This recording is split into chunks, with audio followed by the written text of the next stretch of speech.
ሰላም ፍቅር ጤና በያላችሁበት ይድረሳችሁ የተከበራችሁ የከዓለም ዜና ቤተሰቦች።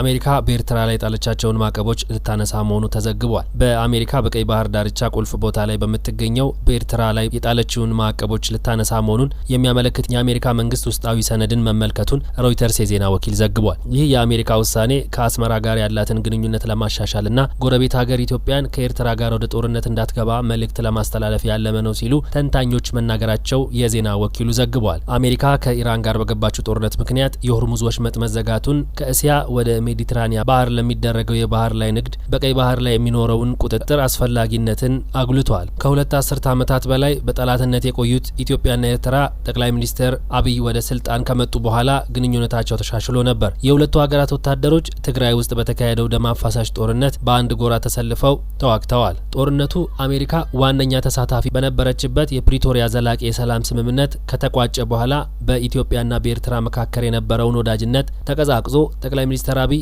በይፋ የባህር በር ማግኘት ፍላጎት መናገር ከጀመሩ በኋላ አሁን አሜሪካ በኤርትራ ላይ የጣለቻቸውን ማዕቀቦች የምታነሳ ከሆነ ኢትዮጵያ የባህር በር ለማግኘት ልትወስድ የምትችለውን የትኛውም አይነት የኃይል እርምጃ እንደማትደግፈው መልእክት የሚያስተላልፍ መሆኑን በአሜሪካ ቀንድ ያሉ ዲፕሎማቶች መናገራቸውን ሮይተርስ ጠቅሷል። የዜና ወኪሉ የጠቀሰው የአሜሪካ መንግስት ውስጣዊ ሰነድም የባህር በር ኃይል ለማግኘት የሚደረግን የትኛውም አይነት ሙከራ እንደምንቃወም ለኢትዮጵያ በተደጋጋሚ ያሳውቀናል ይላል። በተጨማሪም ኢትዮጵያና ኤርትራ አንዳቸው በሌላቸው ውስጣዊ ጉዳይ ላይ ያላቸው አለመግባባት አለመረጋጋትን የሚፈጥር ተሳትፎ የተነሳ ማሳሰቢያ እንደተሰጣቸው ተገልጿል። ይህ በእንዲህ እንዳለ ከአንድ ሳምንት በፊት ዎል ስትሪት ጆርናል የፕሬዝዳንት ዶናልድ ትራምፕ አስተዳደር አሜሪካ ከኤርትራ ጋር ያላትን ግንኙነት ለማሻሻል እያሰበች መሆኑን የሀገሪቱ ባለስልጣናትን ጠቅሶ ዘግቦ ነበር። ጨምሮም የፕሬዝዳንት ትራምፕ አስተዳደር አሜሪካ በኤርትራ ላይ ጣለቻቸውን ማዕቀቦች የማንሳት ሂደት ለመጀመር ፍላጎት እንዳለውና አሜሪካ ከኤርትራ ጋር ግንኙነቷን ለማሻሻል የሚያስችሉ እርምጃዎችን ለመውሰድ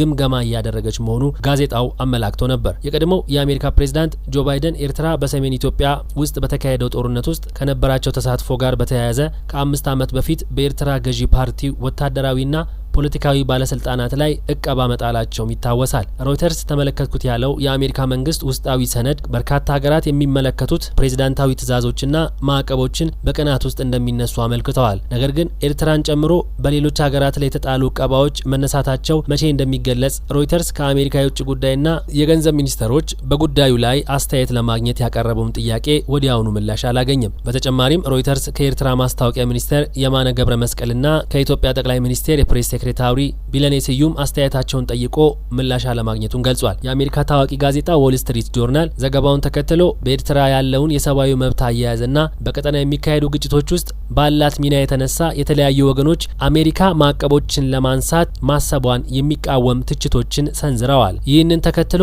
በዋሽንግተን የሚገኘው የኤርትራ ኤምባሲ በአሜሪካና በኤርትራ መካከል ባለው ግንኙነት መሻሻል ላይ የሚሰጡ አሉታዊ አስተያየቶችን የሚተች መግለጫ አውጥቷል።